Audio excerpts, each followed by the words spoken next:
Assalomu alaykum qazoylar qalaysizlar? Жылқы сүйер қауым. Ат көрме жылқы. Кешкі рацион.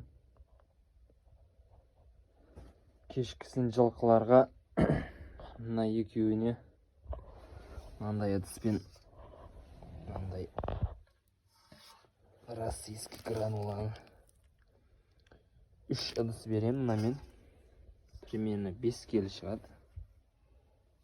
Толтырып бір салған 5 келі шығады.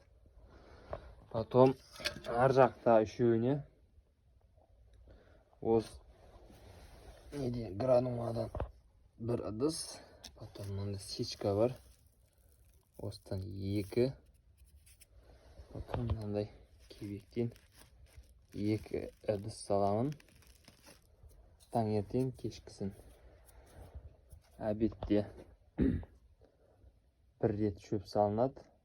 Потом түнде 8 жарымда тағы да бір рет шөп берем. Сулар постоянно бар су.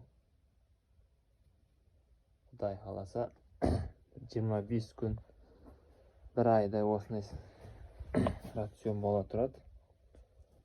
Бір айдан кейін барлығына бірдей жаңағындай русский гранула немесе батон дейді, соны берейін. Барлығына бірдей 1,5 ыдыстан беретін болам каждыйына. Сонда таңертең примерно 7, кешкісін 7 келедей жем жейді. 14 келі болады. Сонда бір күндегі рацион жылқылардікі. Мына екеуінің қазір 2 ай болған. Мыналар новыйдан келген базардан. Пока ішіне ең үлкен осы екеу.